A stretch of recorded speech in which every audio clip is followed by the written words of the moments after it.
अस्सलामुअलैकुम वरहमतुल्लाहि वबरकातुहू। कुरान सीरीज़ के दूसरे दिन में आपको खुशामदीद कहते हैं।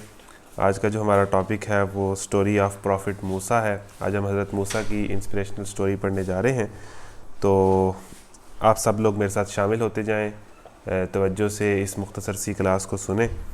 तो क्लास के आगाज़ करने से पहले कुछ एलानात हैं, कुछ अनाउंसमेंट्स हैं, कुछ हदायत हैं, वो सुन लें। पहले नंबर पर तो कल का जो हमारा पहला प्रोग्राम था उसमें ये शिकायत आई है कि जब वीडियो चल रही थी तो उसमें कुछ इंटरप्शंस आ रही थी। तो उसमें एक तो वो है कि अब आइंदा से जो वीडियो होगी वो रिकॉर्डेड वीडियो आपके पास आएगी और उसमें किसी किस्म की कोई इंटरप्शन इंशाल्लाह नहीं होगी, अगर आपका अपना इंटरनेट कनेक्शन ठीक है। तो पहली चीज़ ये है कि उसमें किसी किस्म का कोई प्रॉब्लम नहीं होगा। और दूसरी बात यह है कि कल जो है हमने कुछ लोगों के कमेंट्स बाद में आए, लेट आए, ठीक है, लेकिन कल हमने सारी चीज़ों को, चूँकि पहला दिन था, तो ज़रा अपने असूल से हट के कर लिया, ठीक है। आइंदा से ये होगा कि आपने जो है जो कमेंट्स टाइम के बाद आएंगे उनका जिक्र हम अगले दिन नहीं कर सकेंगे, ठीक है ना, उन कमेंट्स को हम नहीं ले सकेंगे। तो आपने दो चीज़ों का ख्याल रखना है। जो लोग ये चाहते हैं कि वो उर्दू टाइप नहीं कर सकते, यानी इंग्लिश नहीं कर सकते और उर्दू टाइप नहीं कर सकते, तो वो जो है वो लिख कर अपना कमेंट जो है वो देना चाहते हैं, तो वो व्हाट्सएप पर दे दें। उनका टाइम है 1 बजे से पहले पहले व्हाट्सएप पर उस कमेंट को, उस अपने खुलासे को, उन अपने पॉइंट्स को पेश कर देना, ठीक है। जो व्हाट्सएप पर देना चाहते हैं, वैसे मैं ये रिकमेंड करूँगा कि कोशिश करें कि यूट्यूब पर ही वीडियो ख़त्म होने के बाद आधे घंटे के अंदर अंदर आप अपना कमेंट वहाँ पर ही कर दें, बेहतर ये है। लेकिन अगर आपका कमेंट वाकई आप समझते हैं कि मैंने 15 से 20 लाइन का खुलासा लिखना है, पॉइंट्स बयान करने हैं और मैं इसमें पूरी तरह हिस्सा लेना चाहता हूँ, और फिर भी आप उर्दू टाइप नहीं कर पा रहे, तो फिर आप चलें, ठीक है, लिख कर व्हाट्सएप पे जो आपको बताया गया है वहाँ पर आप सेंड कर सकते हैं, सही है।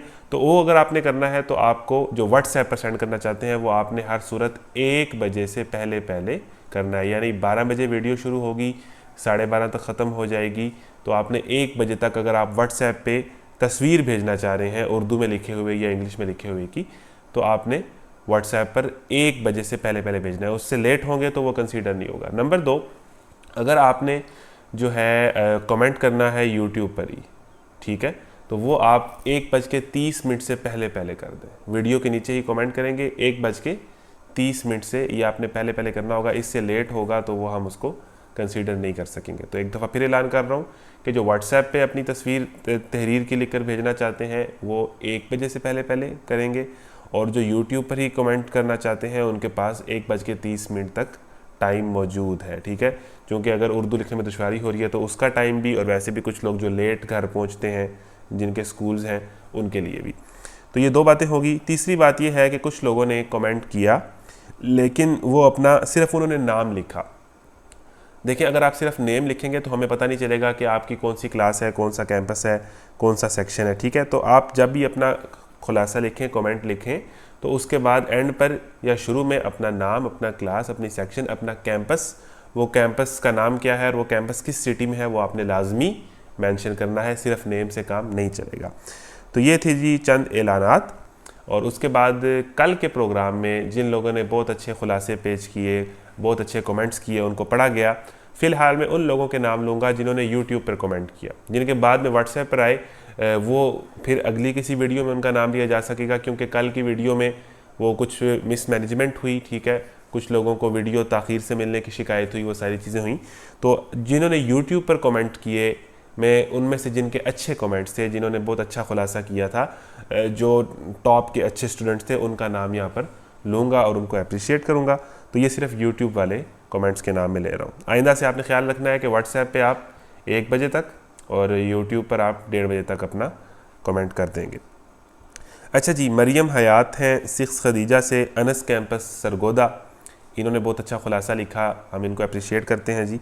और उसके बाद हफ्ज़ा नूर हैं 10th फातिमा, आयशा कैंपस सरगोदा से। इनका भी बहुत अच्छा कमेंट था, खुलासा था जिन्होंने बयान किया। पता चल रहा था कि इन्होंने बात गौर से सुनी है और गौर व फिक्र किया है और कुछ पॉइंट्स अपने जहन से निकाले हैं, ठीक है। अब्दुल रहमान है 6th क्लास से, सेक्शन इनका इन्होंने मेंशन नहीं किया।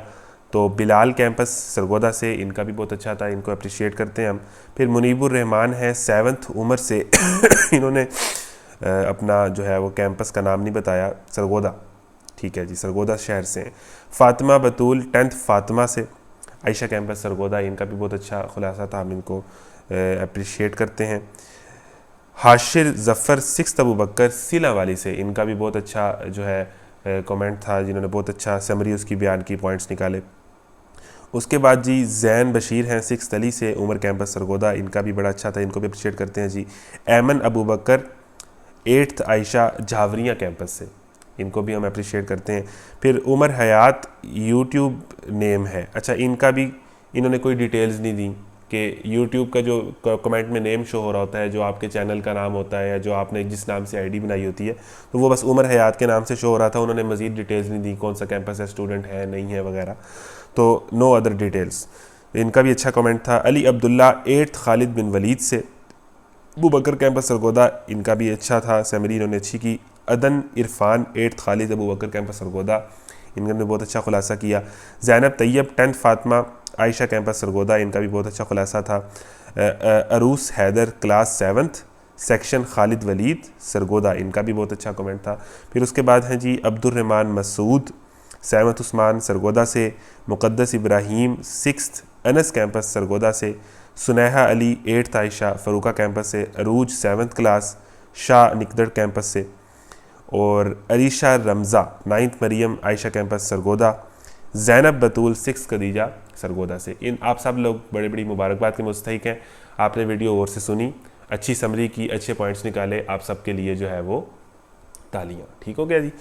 तो अब इससे हमें ये खुशी हुई कि आपने बात गौर से सुनी है, गौर व फिक्र किया। अच्छा, अब मैं आपको थोड़ा सा आइडिया दे दूँ, आज की क्लास की तमहीद थोड़ी लंबी हो गई है, तो क्योंकि कुछ चीज़ें समझानी है, आगे से हमारी फिर क्लास चलती रहेगी, कि अब आपने पॉइंट्स किस तरह निकालने हैं। बहुत सारे लोगों ने ये किया कमेंट्स के अंदर, फिर टीचर्स ने अपने हिसाब से मार्किंग्स की हैं।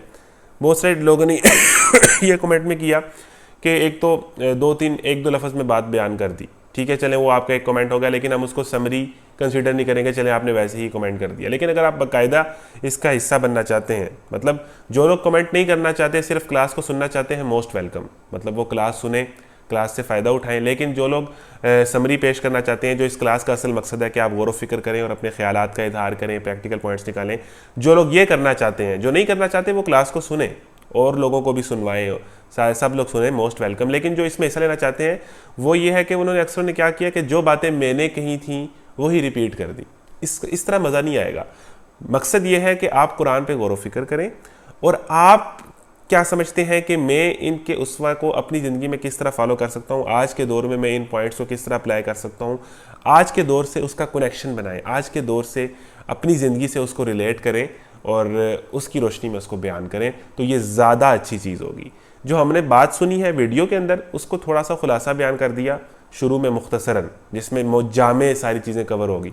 बाद में जो आपने पॉइंट्स निकाले हैं आपने वो बयान करने हैं। अब मिसाल के तौर पर पॉइंट्स कैसे निकाले जा सकते हैं, मैं कुछ पॉइंट्स बयान करता हूँ कि हज़रत इब्राहीम ने बुतों को तोड़ा, और जब उन्होंने बुतों को तोड़ा तो उन्हें एक अल्लाह मिला, उन्हें तौहीद मिली, एक खुदा मिला। यानी तौहीद को पाने के लिए, तौहीद पर ईमान लाने के लिए आपको बुतों को तोड़ना पड़ेगा। तो क्या बात समझ आई कि हमारे बुत कौन से हैं? पॉइंट ये है कि हमारे दिल के अंदर जो है बहुत सारी ख्वाहिशात के बुत हैं, ठीक है ना। हमारा दिल ये करता है, हमारी कुछ चीज़ें हैं जो हमारी बुरी आदत बन जाती हैं, ठीक है ना। गालियाँ देखना, म्यूज़िक की एडिक्शन हो जाना, फिल्म गानों की एडिक्शन हो जाना, ठीक है। फिर इसी तरह कुछ गलत आदत की जो एडिक्शन है वो हमारा बुत बन जाती है, ठीक है, वो हमारी वीकनेस बन जाती है। तो अगर हमने हज़रत इब्राहीम के उससे पे चलना है तो हमें उस गलत एडिक्शन के ऊपर हथौड़ा मारना पड़ेगा, वो हमारा बुत है।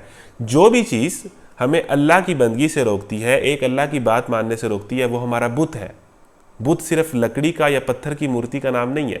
तो अगर हम इब्राहीम के उससे पे चलना चाहते हैं तो हमें उन बुतों को तोड़ना पड़ेगा। इसी तरह हज़रत इब्राहीम ने हज़रत इस्माइल को जब कुर्बान किया तो इससे क्या पॉइंट्स निकलते हैं कि आज के दौर में हम अल्लाह की बंदगी के लिए अपने महबूब से महबूब चीज़ और अज़ीज़ से अज़ीज़ तरीन चीज़ जो हमें नमाज नहीं पढ़ने देती, कोई ऐसी चीज़ जो हमें बहुत ज़्यादा अज़ीज़ है, वो वीडियो गेम हो सकती है, वो जो है वो प्ले स्टोर हो सकता है, वो प्ले बॉक्स हो सकता है, वो कोई सीज़न हो सकता है, ठीक है, वो फेसबुक हो सकती है, जो हमें बहुत अजीज़ है और हम नमाज नहीं पढ़ते, हम अल्लाह की बंदगी नहीं करते, तो वो हमारी मोहब्बत बन गई है, ठीक है। उस पर छुरी चलाना, ठीक है। तो इस तरह पॉइंट्स निकाल सकते हैं। इसी तरह हज़रत इब्राहीम ने जब नमरूद से बात की तो हम उनकी हाजिर जवाबी के आज के दौर में हमें इससे क्या सबक मिलता है कि एक तो हमें जब इस्लाम के हवाले से क्वेश्चन हमें कोई करे तो हमें आगे से उसको जवाब देना आता हो, और कोई उल्टे सीधे क्वेश्चन करे तो हम उसको जो है अच्छे अंदाज से टैकल कर सकें, हाजिर जवाबी से जवाब दे सकें। ये पॉइंट निकलता है। फिर हज़रत इब्राहीम ने एक अल्लाह के लिए जो है वो घर से निकाले गए, कुर्बानी, सारी चीज़ें, तो बहुत सारे पॉइंट्स हैं, ठीक है। फिर जो हज़रत इस्माइल के वाक़े से पता चलता है कि बाप जब बेटे को हुक्म देता है तो वो कैसा भी हुक्म हो उसको मानना होता है, यानी बाप ने कहा जायज़ हुक्म अगर है तो वो मानना होता है। और इसी तरह जब हज़रत इब्राहीम के वालिद उनको नाजायज़ हुक्म देते हैं कि शिरक करो, तो वो चाहे बाप भी हैं तो फिर भी नहीं माननी। लेकिन हज़रत इब्राहीम वालिद हैं और वो जायज़ हुक्म दें तो वो बेशक गर्दन कटवाने का हुक्म दे तो मान लेना है। यानी अगर बाप अल्लाह की बंदगी का हुक्म दे रहा है तो वो चाहे जान देने का भी हुक्म दे तो मानना होता है। तो इस तरह के पॉइंट्स आप निकालें, ठीक है ना, आज के दौर से उनको रिलेट करें। तो ये थी पिछली तमहीद। अब मैं जल्दी से हज़रत मूसा की स्टोरी पर आता हूँ जी। ले जी, हज़रत मूसा की स्टोरी भाई बहुत कमाल है, बड़ी एपिक स्टोरी है।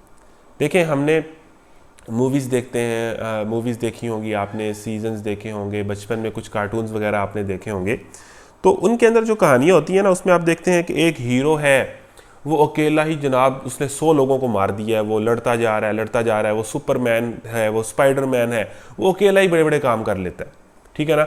उसके सामने 1000 लोग आए तो वो उनको अकेला शिकस्त दे देता है, ठीक है। फिर उसकी ज़िंदगी जो है वो फुल ऑफ एडवेंचर्स होती है, वो बड़ी बड़ी मुश्किलात से कामयाबी से निकल जाता है। इसी तरह हम हीरोज़ देखते हैं ना कार्टून्स में, मूवीज़ में, कि वो कमाल ही कर देता है, उसके अंदर कोई सुपर नेचुरल क्वालिटीज़ होती हैं।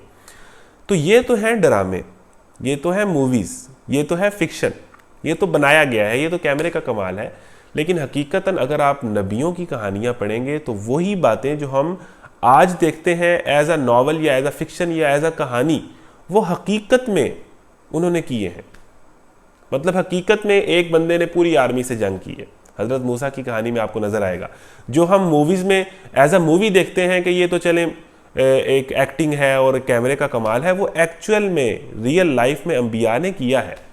तो देखें, हम हीरोज़ बना लेते हैं किसी एक्टर को, हम आइडियलाइज कर लेते हैं एक्टर और एक्ट्रेसेस को, ठीक है। जो फिल्मों में आते हैं हम समझते हैं कि ये कोई बहुत बड़ी बला है, हालांकि वो तो एक्टर हैं, वो तो कैमरे का कमाल है। अगर आपने हीरोज़ बनाने हैं तो नबियों को अपना हीरो माने, नबियों को अपनी इंस्पिरेशन माने, उन्होंने वाक़यातन ये काम किए हैं। आजकल जो लोग टीवी पे आते हैं उन्होंने कैमरे के अंदर ये काम किया है, असल में कोई नहीं किया। उन्होंने टिकटॉक के ऊपर मूवी बनाई है, पीछे से म्यूज़िक चला दिया है, असल में कुछ नहीं किया, ये सारा कैमरे का कमाल है, ठीक है। तो अंबिया ने असल ज़िंदगी में ये बड़े बड़े कारनामे सर अंजाम दिए। एक बंदा पूरी दुनिया से लड़ रहा है, एक बंदा एक तरफ है, पूरी दुनिया उसके मुखालिफ है। तो अंबिया की स्टोरीज को पढ़ें तो आपको मज़ा आ जाएगा। Full of secrets, full of adventures, full of ups and downs, मतलब कमाल की स्टोरीज हैं कि इंसान हैरान हो जाता है। हज़रत मूसा की स्टोरी भी इंतहाई अजीब तरीन कहानियों में से एक कहानी है। अब हज़रत मूसा की अहमियत पे हम थोड़ी सी बात कर लें कि हज़रत मूसा, एक तो उनकी ख़ास बात यह है कि हज़रत मूसा कलीमुल्लाह कहते हैं कि वो वाहिद नबी थे जो अल्लाह ताला से कलाम करते थे। हज़रत मूसा का एक मकाम है। हज़रत मूसा का इश्क बड़ा मशहूर है। हज़रत मूसा का ज़िक्र जो है वो कुरान में कह लें कि सबसे ज़्यादा है, सबसे ज़्यादा। हज़रत इब्राहीम के बराबर या उनसे भी ज़्यादा जिस नबी का जिक्र आया है वो हज़रत मूसा है। यानी हर सिपारे के अंदर ही कहीं ना कहीं हज़रत मूसा का वाक़या आ जाता है। और कई वाक़यात मुख्तलिफ़ शक्लों में अल्लाह ताला ने बयान किए हैं। तो कुरान में हज़रत मूसा का जिक्र बहुत ज़्यादा है। फिर ठीक है, ये जो जितने आजकल के हज़रत मूसा उन नबियों में से हैं जिन पर किताब नाजिल हुई, ठीक है ना। 4 जो इल्हामी किताबें हमने सुना हुआ है, तौरात, इंजील, ज़बूर और कुरान मजीद। कुरान मजीद हमारे आखिरी नबी सल्लल्लाहु अलैहि वसल्लम पर नाजिल हुई। तौरात किन पर नाजिल हुई? हज़रत मूसा पर। इंजील हज़रत ईसा पर। और जो ज़बूर थी हज़रत दाऊद पर, ठीक है। तो ये उन 4 अंबिया में से हैं जिन पर बाकायदा एक किताब नाजिल हुई, ठीक है। तो ये हज़रत मूसा का एक मकाम है। फिर हज़रत मूसा और हज़रत इब्राहीम में कुछ चीज़ें कॉमन भी हैं। देखें ना, चूँकि अल्लाह ताला ने इन 2 नबियों का बार बार जिक्र किया है। हज़रत ईसा का इतना नहीं है। हज़रत आदम का जिक्र है, कुछ जगह पर आया है। हज़रत ईसा का जिक्र कुछ जगह पर आया है। फिर कुछ हज़रत यूनुस का जिक्र बहुत कम थोड़ा सा आया है। हज़रत यूसुफ़ के ऊपर पूरी कहानी आई है। लेकिन हज़रत मूसा और हज़रत इब्राहीम ऐसे नबी हैं कि इनका जिक्र तो बहुत ही दफ़ा आया है। अब बंदा सोचे कि ऐसी क्या बात है कि अल्लाह ताला, देखें, बंदा जिससे मोहब्बत करता है ना, हम जिससे मोहब्बत करते हैं हम उसका जिक्र बार बार करते हैं। हम किसी के फ़ैन हो ना, किसी सेलिब्रिटी के, हम उसका नाम किताबों पे लिखेंगे, उसकी बातें करेंगे, उसके स्टाइल फॉलो करने की कोशिश करेंगे, उसका ही जिक्र करते रहेंगे। उसी की जनाब हमें कोई रेसलर पसंद है, किसी को जॉन सीना पसंद है तो वो जॉन सीना की वीडियोस देखता रहेगा, पुरानी वीडियोस खोल के फाइट्स देखता रहेगा, वो जनाब जॉन सीना को ही देखता रहेगा। मतलब हम उसके ऑब्सेस्ड हो जाते हैं, उसी को देखना चाहते हैं, उसी को फॉलो करना चाहते हैं, उसी के बारे में बात करना चाहते हैं। किसी को कोई क्रिकेटर पसंद है कोई एक, तो वो उसका इतना फ़ैन हो जाता है कि वो हर टाइम उसी की बातें करता है। तो हज़रत मूसा और हज़रत इब्राहीम ऐसे नबी हैं कि अल्लाह ताला इनसे इतनी मोहब्बत करता है कि हर टाइम इन्हीं की बातें करता है। हज़रत इब्राहीम का जिक्र करो, वज़्कुर फ़िल किताब इब्राहीम, हज़रत मूसा का जिक्र करो, वो हज़रत मूसा और हज़रत इब्राहीम की बातें ही हमें कुरान में सुनाई जाता है, बार बार सुनाई जाता है। एक ही वाक़या बाज़ुकात थोड़ा सा चेंज करके सुनाई जाता है। तो क्या मकाम है हज़रत मूसा और हज़रत इब्राहीम का। अब हम सोचें कि ऐसी क्या बात है, मतलब बहुत सारे अम्बिया हैं, कुरान में 25-26 अम्बिया के नाम आए हैं। वैसे तो 1,24,000 पैगम्बर हैं, तो 25-26 में से ये 2 नबी ऐसे हैं कि इनका अल्लाह ताला बार बार जिक्र करता है कुरान में। तो ऐसी क्या बात हो सकती है। तो आप सोचें, तो आपने सोचना है। मैं आपको कुछ पॉइंट्स बताऊंगा, आपने भी सोचना है कि हज़रत इब्राहीम और हज़रत मूसा में ऐसी क्या कॉमन चीज़ें थी जो अल्लाह ताला को पसंद आ गई। एक कॉमन चीज़ हज़रत मूसा और हज़रत इब्राहीम में थी, वो मैं आपको बताता हूँ। वो ये थी कि हज़रत मूसा ने भी वक्त के सबसे बड़े बादशाह को चैलेंज किया था, हज़रत इब्राहीम ने भी वक्त के सबसे बड़े बादशाह को चैलेंज किया था। हज़रत इब्राहीम नमरूद के सामने खड़े हो गए तो हज़रत मूसा फ़िरौन के सामने खड़े हो गए। फ़िरौन को ललकारा, कहा कि जो करना है कर लो। मतलब ये इतने बड़े और जाबिर बादशाह थे कि इनके सामने तो कोई बोलता भी नहीं था, आंख भी नहीं उठाता था। ये तो जिसको चाहते थे कत्ल कर देते थे, जुल्म और तशद्दुद था। इनके खिलाफ तो कोई बात भी नहीं करता था, इनके खिलाफ तो कोई बोल सकता ही नहीं था। लेकिन हज़रत मूसा और हज़रत इब्राहीम वो हैं कि इन्होंने जवानी के अंदर, ऐन जवानी में वक्त के बड़े बड़े बादशाहों को चैलेंज किया। और बेहतरीन जिहाद क्या है कि जाबिर बादशाह के सामने कलमा हक कहना। तो ये मेरा ख्याल है ऐसी बात है कि हज़रत मूसा और इब्राहीम में कॉमन है, जो अल्लाह ताला को पसंद आई होगी कि एक खुदा के लिए वो दुनिया के बड़े बड़े खुदाओं से लड़ पड़े। ठीक है। फिर और बहुत सारी चीज़ें हज़रत मूसा की लाइफ में, हज़रत इब्राहीम की लाइफ में अगर आप गौर करेंगे तो आपको नज़र आएंगी। वो आपने सोचनी है। गौर व फिक्र करें, ये क्लास इसीलिए। अब हज़रत मूसा के 1-2 वाक़यात सुना के मैं, बात लंबी हो रही है, आपसे ज़्यादा चाहूँगा। आज की क्लास इसलिए लंबी होगी, वैसे तो ये 20 मिनट की क्लास होगी, क्योंकि मैंने आपको शुरू में कुछ नाम लिए, कुछ चीज़ें समझानी थी, पॉइंट्स किस तरह निकालने हैं वो बताया, तो इसलिए थोड़ी सी ये लंबी हो जाएगी, तो उसके लिए पेशगी माजरत। अच्छा जी, हज़रत मूसा की कहानी शुरू होती है। बड़ी अजीब कहानी है, और आप सोचें कि क्या ऐसी, अगर इस कहानी के ऊपर कोई, अगर हम उसको एक मूवी की शक्ल में देखें, हम इसको इस तरह इमेजिन करें कि हमारे सामने एक मूवी चल रही हो, तो ये कितनी अजीब कहानी है। बच्चा पैदा हुआ, माँ ने पैदा हुए हुए बच्चे को संदूक में डाला, दरिया में फेंक दिया। मेरे भाई, हम खुद दरिया में 2-4 कदम आगे नहीं जा सकते। और एक माँ को बच्चा कितना प्यारा होता है, माँ बच्चे को छोड़ती है। मतलब वो ऐसा जुल्म का दौर था कि जो बच्चा बनी इसराइल में पैदा होता था, फ़िरौन के लोग आते थे उसको ज़िबा कर देते थे। वो बनी इसराइल की नस्ल कुशी कर रहे थे कि इनको मारते जाओ और इनकी औरतों को ग़ुलाम बनाते जाओ, यहाँ तक कि इनके सारे मर्द ख़त्म हो जाए और नस्ल कुशी हो जाए और ये बिल्कुल हमारे ग़ुलाम होकर रह जाए। ठीक है। तो आप अंदाज़ा करें कि बच्चा पैदा हुआ। हज़रत मूसा की लाइफ की आगाज़ कहाँ से हुए थे, यानी एक हीरो की लाइफ जिसने बड़े होकर इनकलाब बर्पा करना है, उनका बचपन तो देखें कि पैदा हुए, माँ ने संदूक, माँ जो अपने बच्चे को एक लम्हे के लिए जुदा नहीं करती, 1 घंटे के लिए बच्चा आगे पीछे हो जाए तो माएँ परेशान हो जाती हैं, रोने लग पड़ती हैं। तो कैसा लम्हा है कि बच्चे को संदूक में रखा और दरिया, बहते दरिया में फेंक दिया। और फेंकने के अल्फाज हैं कुरान के अंदर कि संदूक को फेंक दिया। अब आप माँ की आंखों के सामने संदूक जा रहा है, वो दूर निकल गया अंदर हज़रत मूसा की इस हाल में। आप अंदाज़ा करें कितनी जो है वो अजीब स्टार्टिंग है हज़रत मूसा की लाइफ की, कि जिन्होंने इनकलाब बर्पा करने हो उनका बचपन भी इंतहाई अजीब होता है कि इंसान सोचकर जो है वो परेशान हो जाता है कि संदूक से दरिया के ऊपर बह के उनकी ज़िंदगी का आगाज़ हुआ। आगे क्या हुआ, आगे उससे भी अजीब है। फ़िरौन की बीवी, फ़िरौन का महल था, दरिया के किनारे था, मिस्र में उनका महल था। मिस्र में दरियाए नील है, बड़ा मशहूर दरिया है।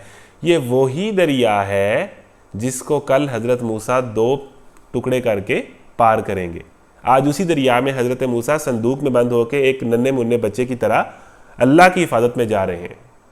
अब अल्लाह ताला, इससे एक पॉइंट पता चलता है कि अल्लाह ताला हिफाजत करता है। ये दरिया, समंदर, ये अंधेरे, ये सहरा मैटर नहीं करते। जब अल्लाह ताला की हिफाजत में होना तो फिर अल्लाह ताला रास्ते बनाता है। वो दरियाए नील अगर लहरों के अंदर और तूफ़ानी लहरों के अंदर भी हो तब भी जिस बंदे की हिफाजत करना चाहे कर लेता है, और वो अगर दरियाए नील को एक रोड बनाना चाहे और मोटरवे बनाना चाहे तब भी बंदे की हिफाजत कर लेता है, उसके लिए मसला नहीं। तो एक पॉइंट ये निकलता है कि अल्लाह ताला की हिफाजत जब हो तो कोई चीज़ नुकसान नहीं पहुंचा सकती।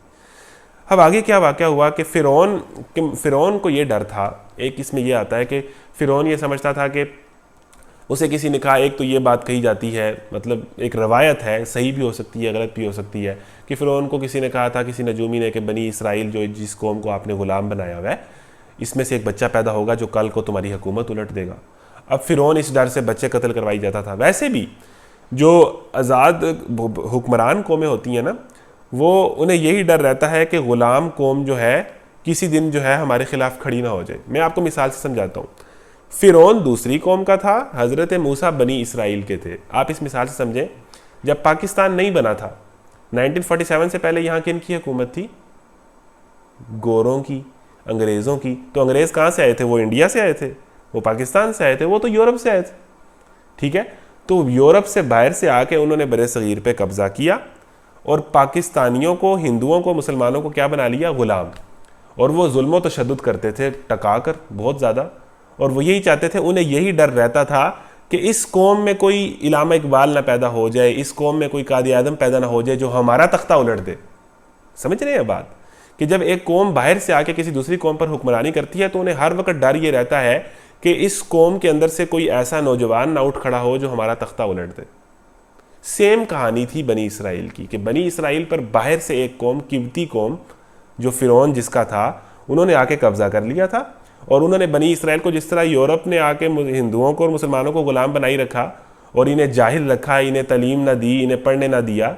ठीक है ना, आपने सारे वाक़यात पढ़े होंगे पाक स्टडीज़ में कि इनको मुसलमानों को जाहिल रखा गया, तालीम से दूर किया गया, इनके लिए मौक़े ख़त्म किए गए ताकि ये स्ट्रांग ना हो, हमारे ख़िलाफ़ ना खड़े हो। तो यही काम फ़िरौन कर रहा था। लेकिन जहाँ पर इनकलाबी लोग पैदा होने हों वहाँ तो लोग पैदा हो जाते हैं। तो हज़रत मूसा की परवरिश अल्लाह ताला ने कहाँ पर की? फ़िरौन के घर में की। आप अंदाज़ा करें कि एक फ़िरौन जो कहता है कि मैं खुदा हूँ, मैं पूरी दुनिया को कंट्रोल कर सकता हूँ, मेरी हुकूमत कोई नहीं उड़ा सकता, जिसे अपनी हुकूमत की बड़ी फ़िक्र है, जिसने उसकी हुकूमत का तख्ता उलटना है वो उसी के घर ही परवरिश पा रहा है। आप अंदाज़ा करें एक ऐसी आयरनी है कि फ़िरौन जिस चीज़ का उसे डर है उसी को वो खुद पाल रहा है। फ़िरौन ने परवरिश की हज़रत मूसा की, फ़िरौन के घर परवरिश हुई। फ़िरौन की बीवी आसिया जो थी, जो नेक खतून थी, उन्होंने कहा कि हम इस बच्चे को, जब बच्चा एक संदूक देखा, संदूक खोला तो अंदर एक बच्चा था, उसको पालने का कहा कि हम इसको पाल लेते हैं। फिर हज़रत मूसा का दूध पिलाने का बंदोबस्त किया। हज़रत मूसा दूध नहीं पीते थे, तो हज़रत मूसा की वालदा महल गई तो उनका दूध उन्होंने पीना शुरू कर दिया। तो ये एक स्टार्टिंग है बड़ी अजीब। उसके बाद हज़रत मूसा की ज़िंदगी का एक और वाक़या है कि हज़रत मूसा एक दिन जा रहे थे तो एक दो बंदे लड़ रहे थे आपस में। तो एक बंदा बनी इसराइल का था, दूसरा बंदा दूसरी हुक्मरान कौम का था, किब्ती कौम का था, जो गालिब कौम थी। यानी समझ लें कि एक था इंडियन और एक था यूरोपियन जो गालिब। मैं आपको मिसाल से समझा रहा हूँ। तो उसने कहा मेरी मदद करें। हज़रत मूसा ने कहा ठीक है मैं आपकी हेल्प करता हूँ। तो वो वहाँ लड़ाई हो रही थी, फड्डा चल रहा था। हज़रत मूसा ने जाके उसे एक मौका मारा अपनी कौम के बंदे की। हमारे यहाँ तो लड़ाई हो जाए तो आप तो भाग जाते हैं ना, लड़ाई हो जाए तो आप तो भाग जाते हैं, वैसे तो बड़ी बातें करते हैं जनाब, मैं ऐसे कर दूंगा ऐसे कर दूंगा। जब लड़ाई होने लगती है तो आपकी स्पीड जो है वो हैवी बाइक से भी ज़्यादा होती है। तो हज़रत मूसा, पहली बात यह है कि जब लड़ाई हुई, एक बंदे को मजलूम देखा तो उसकी मदद को पहुँचे। व्हाट्सएप नंबर बंद करके हमारी तरह भाग नहीं गए, समझ रहे हैं बात को? ठीक है जी। हज़रत मूसा मदद के लिए पहुँचे और फिर देखा, एक मुक्का मारा, वो बंदा ही फ्यूज़ हो गया, वो बंदा ही एक्सपायर हो गया। इससे आप अंदाज़ा करें कि पॉइंट क्या है। पॉइंट ये है कि हम लोग जो चीली मिली खा के बहुत बड़े बॉडी बिल्डर बने हुए हैं ना, चीली मिलियाँ खा के, पर खा के, किट कैट खा के, हम समझते हैं कि हम स्टिंग पी लेंगे तो हमारे अंदर करंट आ जाएगी और हम पता नहीं क्या कर लेंगे। हज़रत मूसा की सेहत थी, वो लड़ना जानते थे, वो फाइट करना जानते थे, वो डिफेंड करना जानते थे, वो मजलूम की मदद करना जानते थे। एक मुक्का मारा है, इसका मतलब है कि मार्शल आर्ट्स भी आते होंगे, कराटे भी आते होंगे। सोचा है आपने? एक मुक्का मारा है, अगला बंदा फारिग हो गया। कैसा ताकतवर मुक्का होगा, कैसी ताकतवर फिजिक होगी, कैसी बॉडी होगी। इसे कहते हैं हीरो। हमें हीरोज़ की बड़ी बॉडी दिखाई जाती है ना। हज़रत मूसा ने एक मुक्का मारा, वो बंदा एक्सपायर हो गया। अच्छा, इस नीयत से नहीं मारा था कि मैं कत्ल करूंगा, लेकिन वो ऐसा लगा कि वो बंदा मारा गया।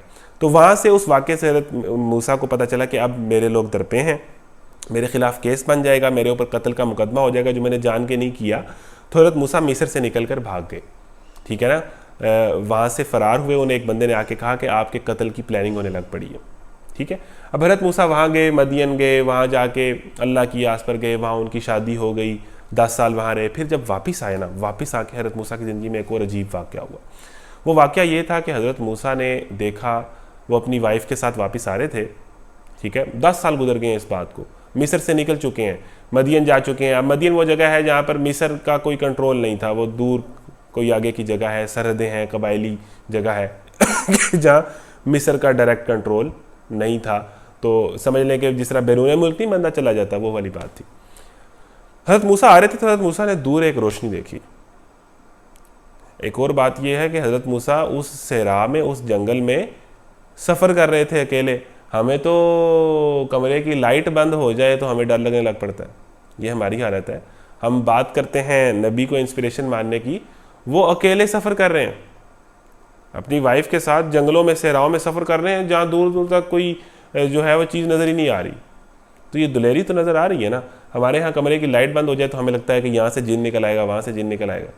हम तो रात को जाके सुबह घर का गेट बंद करना हो तो हमें जाते हुए डर लग रहा होता है कि पीछे से कोई चुड़ैल मुझे पकड़ के खाई ना जाए। तो ये हमारी, वैसे हम बड़ी चीज़ बनते हैं, ठीक है। तो हम तो अंधेरे से डर जाते हैं, हमने दुश्मन का क्या मुकाबला करना है। तो हज़रत मूसा सफ़र करें, उन्हें दूर एक रोशनी नज़र आई, दूर से ना एक लाइट नज़र आई।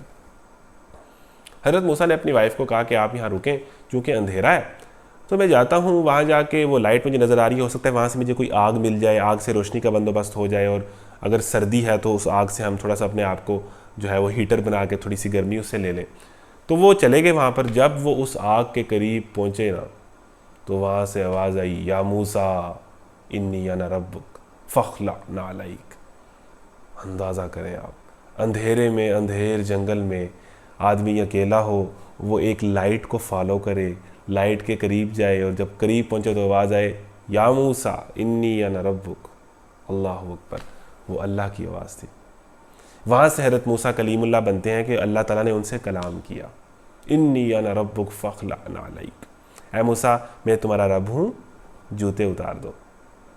फिर हज़रत मूसा का कलाम हुआ, वहाँ पर हज़रत मूसा पर नबूवत नाजिल हुई, हज़रत मूसा को अल्लाह ने नबी बनाया, बातें की। अंधेरे में, अकेले में, एक बहुत दूर जंगल में हज़रत मूसा और अल्लाह ताला की मुलाकात हुई। बहुत ज़बरदस्त मंजर है, सूरह ताहा में ये आता है, आप इसको पढ़िएगा। तो वहाँ पर अल्लाह ताला ने हज़रत मूसा को 2 मौजज़ात दिए। एक मौजज़ा ये दिया कि आप हाथ निकालते थे यहाँ से तो वो रोशन हो जाता था सूरज की तरह। और हज़रत मूसा के हाथ में असा होता था, डंडा, जिसके सहारे वो चलते थे और काम लेते थे। तो अल्लाह ताला ने कहा कि इस जो आपके हाथ में डंडा है, असा है, सोटी है, इस तरह करके छड़ी है, इसको फेंकें। हज़रत मूसा ने फेंका तो वो अज़दहा बन गया।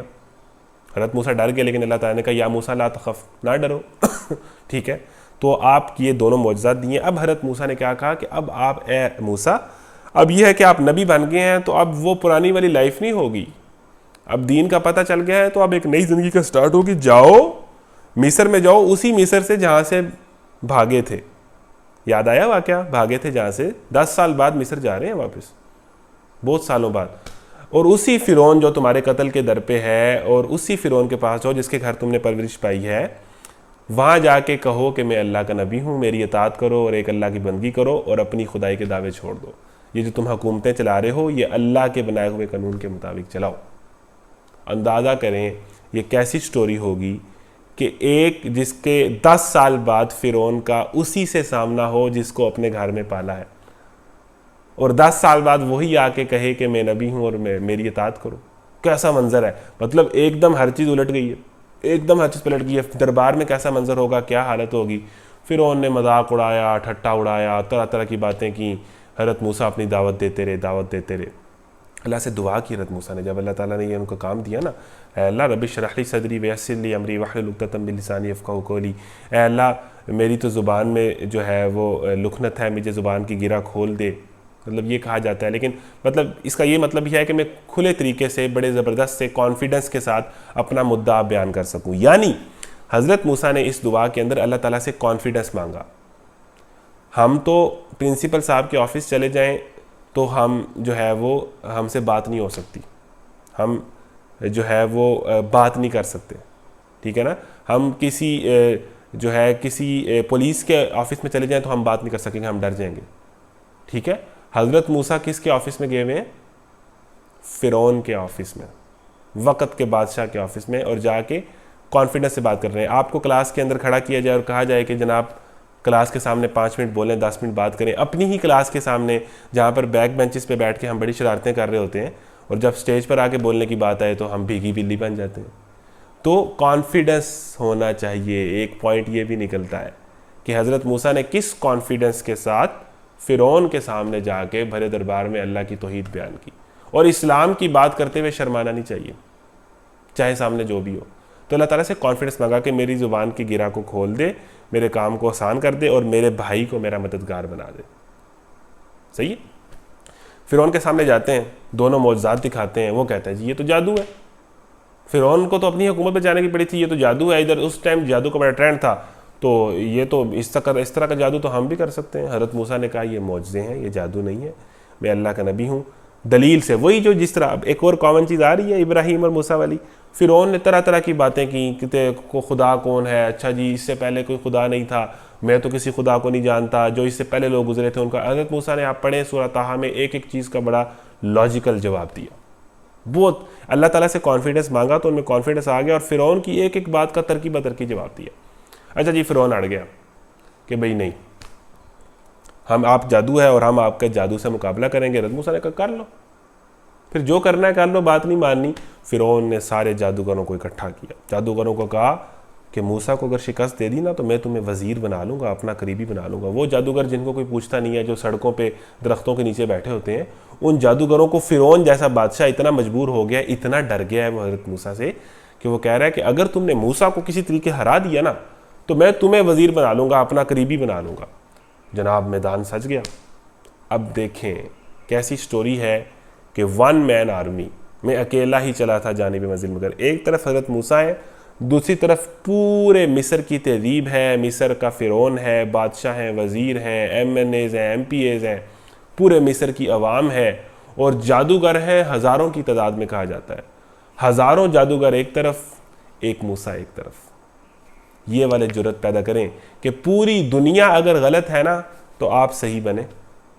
देखें हम कहते हैं कि यार सारे लड़के ही गाने सुनते हैं, गालियां देते हैं, नाच गाने में हैं, ठीक है, वालिदैन की नासारी ही करते हैं, तो मैं भी कर लूँगा तो क्या होगा? नहीं, सारे गलत काम कर रहे हैं, सारे ही चीटिंग करते हैं, चीटिंग तो बड़ी आम है, सारे ही चीटिंग करते हैं, मैं कर लूँगा तो क्या होगा? सारे ही गलत कर रहे हैं तो गलत ही रहेगा ना। देखें आपने डिफरेंट बनना है। 313 कामयाब थे ग़ज़वा बदर में और बाकी सारी दुनिया नाकाम थी। कामयाब लोग हमेशा थोड़े ही होते हैं, सारे लोग कामयाब नहीं होते। थोड़े लोग ही अल्लाह के दीन की बात करते हैं, थोड़े लोग ही अल्लाह के दीन पर चलते हैं, थोड़े ही लोग होते हैं जो अल्लाह ताला की हर नाफरमानी से बचते हैं और अल्लाह ताला का हर हुक्म मानते हैं। तो आप एक मूसा बने ना, आप अपनी ज़िंदगी में, अपने ख़ानदान में, अपने स्कूल कॉलेज में, अपने मोहल्ले में एक मूसा बने। बाकी सारे जैसे भी हैं, आपका काम है मूसा बनना, आपका काम है मूसा बनना। पूरा ज़माना एक तरफ, आप खुदा की साइड पर होंगे। समझ गए? तो अब वाक़या बात ख़त्म करते हैं, यहाँ पर क्लोजिंग करते हैं। आखिरी वाक़या बयान कर रहा हूँ कि अब आपने पॉइंट्स आपने निकालने हैं, कुछ मैंने आपको बयान कर दिए। हज़रत मूसा ने कहा कि जी, पूछा कि जी कौन जादू स्टार्ट करते हैं, कौन पहले फेंकेगा? हज़रत मूसा ने कहा आप फेंकें, ठीक है ना। मतलब हज़रत मूसा कॉन्फिडेंस था कि भाई आप करें, आपने जो करना है करें, अपना जादू दिखाएं।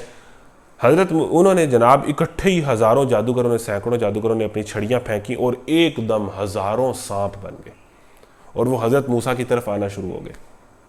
अब एकदम एक सांप सामने आ जाए तो हम बंदा डर जाता है, हज़ारों सांप एकदम बने हैं और वो आपकी तरफ आने लग पड़े तो हज़रत मूसा डर गए। फ़ौरन अल्लाह ताला ने कहा या मूसा ला तख़फ़, मूसा डरना नहीं है, एक अल्लाह तुम्हारे साथ है, तुम्हारे साथ तो खुदा है, तुम्हारे साथ तो कायनात की सबसे बड़ी ताकत है, तुम्हें किस बात का खौफ है? मूसा ना डर, अपना असा फेंक। हज़रत मूसा ने हौसला किया, अपना असा फेंका तो वो अज़दहा बना और उन सारे सांपों को निगल गया। वो जो सारा जादू चल रहा था ना और लोग समझ रहे थे कि मूसा शिकस्त खा गए, वो सारे सांपों को निगल गया। ये मोमेंट जब देखा, जादूगरों ने जो जादू किया था उन्हें तो पता था कि ये जादू है, ये नज़र का धोखा है, ये कुछ देर के लिए सांप लोगों को लग रहा है, बने हैं। और जब उन्होंने अजदहा देखा, वो तो एक्चुअल अजदहा था, वो तो पकड़ के खा गया। वो सांप तो नहीं कुछ कह सकते थे, वो तो सांप नज़र का धोखा थे, आंखों को लग रहे थे सांप। वो एक्चुअल अजदहा था, वो अल्लाह का मौजज़ा था, वो कुछ जादू तो था नहीं। तो जादूगरों ने जैसे ही ये देखा तो वो सारे के सारे सजदे में गुजर गए, सजदे में गिर गए। आमन्ना बिरब्बि हारून व मूसा, उन्होंने कहा हम ईमान लाते हैं मूसा के रब पर। अपना रब वो फिरौन को कहते थे। अब आप अंदाज़ा करें कि फिरौन की उस टाइम शक्ल देखने वाली होगी कि नहीं होगी, कि सारा मिस्र खड़ा हुआ है, हज़ारों लोग मौजूद हैं, फिरौन है, उसकी सारी कैबिनेट बैठी है, फिरौन तख्त पर टांग रख के बैठा है कि आज तो जनाब मूसा को वो शिकस्त होगी, वो इबरतनाक शिकस्त होगी और आज मेरी हुकूमत जो है वो मज़ीद मजबूत होगी। उस टाइम शक्ल देखने वाली होगी कि नहीं होगी, कि मैंने जिन बंदों को मूसा के ख़िलाफ़ खड़ा किया, मैंने गली महलों में जा जा के स्टिकर लगा के इश्तिहार दे दे के एड्स दे दे के कि भाई जादूगर सारे इकट्ठे हो जाएं, और मैंने इनको पता नहीं किस किस किस्म के लालच दिए, इतनी मैंने कैंपेन की, ठीक है, और उसके बाद जो है ये हाल हुआ। तो फिरौन ने क्या कहा, इतनी बेइज्जती देखने के बाद कहा कि तुम जादूगरों को डराना शुरू कर दिया। नहीं, उसने कहा अच्छा, ये मूसा तुम्हारा ही कोई साथी था, तुम्हारा ही कोई गुरु था, तुमने मेरे साथ धोखा किया। अब फिरौन ने अपनी इज्जत बचानी थी, तो क्या कहा, मैं तुम्हें सजा देता हूँ, तुम मेरे बगैर ईमान ले आए, हरत मेरी इजाज़त के बगैर मूसा पर ईमान लेकर आए, मैं तुम्हारा एक बाजू काट दूंगा, एक टांग काट दूंगा, एक बाजू काट दूंगा, एक टांग काट दूंगा। आसान नहीं है, कहना आसान है, ठीक है ना। एक जो है वो डंडा खाना जो है ना निशान छोड़ देता है। एक बाजू काट दूंगा, एक टांग काट दूंगा। जादूगरों ने क्या कहा, फ़क़्दी मा अंत क़ाज़ इन्नमा तक़ज़ी हाज़िहिल हयात दुनिया। जादूगर जब ईमान लाए ना तो उन्होंने कहा कि फ़िरौन जो मर्ज़ी कर ले, अब नहीं है, अब हम ईमान ले आए हैं, अब जो मर्ज़ी कर ले, तो जो करेगा इस दुनिया में करेगा ना, आखिरत तो हमारी है ना, और अल्लाह की सज़ा से तो तू बच नहीं ना सकता। आज हमें तू सज़ा दे लेगा, लेकिन अल्लाह की दायमी सज़ा से तुझे कौन बचाएगा। तो आप यहाँ से पॉइंट ये निकलता है कि जब बंदा ईमान लाता है तो उसका करैक्टर चेंज हो जाता है, उसमें दुलेरी पैदा हो जाती है, जुर्रत पैदा हो जाती है। वही जादूगर जो कल तक फिरौन से पैसे मांग रहे थे, ओहदे मांग रहे थे कि हम जीतेंगे तो क्या होगा, आज वही जादूगर फिरौन को ललकार रहे हैं। यानी एक ईमान जैसे ही बंदे में आता है तो वो कितना दुलेर बन जाता है, वो कितना उसमें कॉन्फिडेंस आ जाता है, उसका करैक्टर कितना बदल जाता है। तो क्या हमारे ईमान ने भी हमारा करैक्टर बदला है? क्या हमारे ईमान ने भी हमारे अंदर जुर्रत पैदा की है जो जादूगरों में पैदा हुई थी, मौजज़े को देख के, हक़ को देख के? नहीं, इसका मतलब है हमारे ईमान में मसला है। आखिरी वाक़या है कि हज़रत मूसा जा रहे हैं, फ़िरौन तंग आ गया है, फ़िरौन ने बस हो गई है, जब कोई भी चीज़ नहीं चली, हर जगह से शिकस्त खाई है फ़िरौन ने। तो फ़िरौन पूरा लाओ लश्कर लेके एक दिन हज़रत मूसा के पीछे आ गया कि आज तो पूरी बनी इसराइल को, मूसा को और उसके मानने वालों को आज तो ख़त्म कर देना है। पूरी फ़ौज के साथ आ गया और हज़रत मूसा वहाँ से चल निकले। सामने दरियाए नील है, स्टोरी चेक करें, मंज़र चेक करें, मंज़र को फील करें। हज़रत मूसा, उनके साथ लोग सैकड़ों हैं, हज़ारों हैं, इधर दरिया है, पीछे फ़िरौन का लश्कर है, दरमियान में हज़रत मूसा है। जाएँ तो कहाँ जाएँ? देखें ना, ये आप इस सीन को ज़रा सोचें तो सही कि ये क्या है। अल्लाह ताला ने कहा अपना आसा मारो, आसा मारा, दरियाए नील दो टुकड़े हुआ। वही दरियाए नील जिसमें बचपन में संदूक में रख के हज़रत मूसा फ़िरौन के पास गए थे, जिस दरिया से फ़िरौन के पास आए थे, आज उसी दरिया से फ़िरौन से छुटकारा पा रहे हैं। जिस दरिया ने संदूक में पड़े हुए हज़रत मूसा को नहीं डबोया, उस दरिया ने फ़िरौन के सारे लश्कर को डबो दिया। दरिया अल्लाह की बात मानते हैं, दरिया अल्लाह के बंदों की हिफाजत करते हैं, अल्लाह के नाफरमानों को गर्क कर देते हैं, ठीक है। तो हज़रत मूसा उस दरिया से लेके सारों को निकल गए। फ़िरौन ने कहा जी मैं भी जाता हूँ, कोई नहीं मसला। देखा ना, मौजज़ा आंखों के सामने देखा कि दरिया के रास्ते बन गए, दरमियान में रास्ता बन गया। फ़िरौन तब भी नहीं माना। फ़िरौन ने कहा जी पीछे पड़ जाओ, आज इनका पीछा करो जहाँ तक जाते हैं, आज इनको छोड़ना ही नहीं है। दलील तो उसके पास थी नहीं, लॉजिक तो उसके पास थी नहीं, हर बात में वो हार गया था। तो जैसे ही फ़िरौन अपना पूरा लाओ लश्कर लेके एन सेंटर में मिडल ऑफ द रिवर पहुंचे ना, तो अल्लाह ताला ने दरिया को हुक्म दिया कि अब दोबारा दरिया बन जाओ। वो फ़िरौन जो वक्त की सुपर पावर थी, वो फ़िरौन जो खुदाई का दावेदार था, वो फ़िरौन जो कहता था कि मेरी हुकूमत नहीं उलट सकती, उस फ़िरौन को और उसके सारे लश्कर को एक सेकंड में अल्लाह ताला ने उस दरिया में ला के तबाह कर दिया। नामो निशान नहीं रहता लोगों का जो बड़ी बड़ी बातें करते हैं। गरूर ना करें, पॉइंट निकलता है, तकब्बुर ना करें। बड़ी बड़ी बलाएं जो हैं उनका कोई नामो निशान नहीं है। बड़े बड़े बादशाहों को आज कोई याद नहीं करता।